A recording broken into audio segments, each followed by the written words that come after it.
also added tales of venerated ancestors. Dance and masked performance followed suit. And this Javanization didn't just stay at home. Mata had specifically introduced, and sometimes forced, these beliefs on neighboring Bali, and he helped encourage and spread Javanese theater forms around the archipelago. And Hayam Wuruk himself would not be a king in the Hindu mold, but a Javanese one. Hindu and Buddhist kings generally kept their wives and daughters out of sight, but he displayed them as part of his retinue and publicly consulted them as advisors. Hinduism and Buddhism preached sobriety and abstemiousness, even among rulers.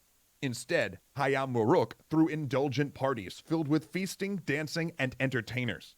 At the climax of each night, the queen consort, deeply in her cups, would sing for their guests. And afterward, the equally drunken king would don a mask and perform a comedy skit.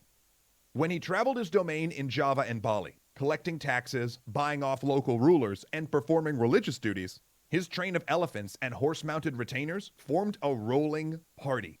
He'd finish a religious duty, sacrificing to the gods and venerating the ancestors, only to emerge from the temple mobbed like a rock star. The very embodiment, they say, of the god of love. Women climbed trees to see him. Hindu nuns pined to be seduced. And even the animals, it is said, submitted to his will. They would allow the king to kill them, knowing they would be reborn as human. And if that all sounds a little exaggerated, well, you're probably right. Because it's during the reign of Hayam Wuruk that we get two documents directly from Majapahit. The first, the Book of Kings, is a chronicle charting the kings of Singhasari and Majapahit. In fact, it's this historical record, alongside an older one, that we've followed in this series so far. As for how accurate it is, well, that's a tough one. This document was commissioned by Hayam Wuruk to glorify his own lineage, and this was an ancestor-worshipping society that clearly wanted to hide any skeletons in the royal closet. But then again, the document is full of less than glorious moments, so scholars consider it useful, though it probably contains more than a little folklore. But the Book of Kings wasn't the only record from this period. The second source is the epic poem Nagara Kritagama, which describes the life and religious practices at the court of Hayam Wuruk, as well as the state of the kingdom, and a detailed description of Majapahit's domain. To write it, the poet followed the king on his tax collecting and religious missions, chronicling royal foibles, the strength of various religious institutions, and the common people. Through him, we see a vibrant Majapahit, one where thriving religious institutions attract foreign students. We see Majapahit's bureaucracy function, if not perfectly, at least effectively. And that may be putting it mildly. In some places, Majapahit-style administration remained in use centuries after the empire fell. And while the grand claims of Majapahit's coastal empire might seem extreme, it's important to remember that Indonesian kingdoms showed dominance through tributary relationships and temple construction rather than territorial conquest. Instead of direct on-the-ground domination, it's better to think of Majapahit's expansion as a sphere of diplomacy and trade that wielded influences in many Indonesian capitals, which in turn directly ruled the land.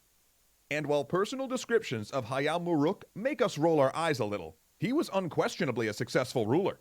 These parties and royal performances were not mere revelry. They were a type of monarchy by theater, a display of both royal and divine power. And as a result, it's probably no accident that Javanese theater forms truly flowered during his reign, introducing plays and characters that still see the stage today. In fact, Hayam Wuruk had it together enough to keep the success rolling even after Gajah Mada died in 1364.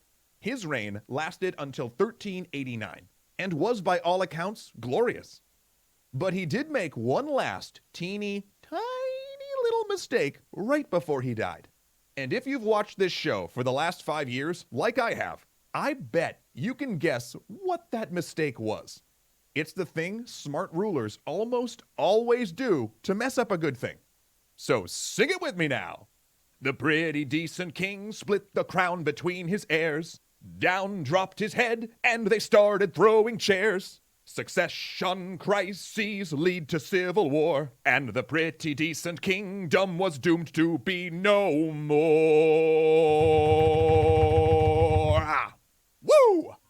That one is a classic. So join us next time as the sharks begin to circle.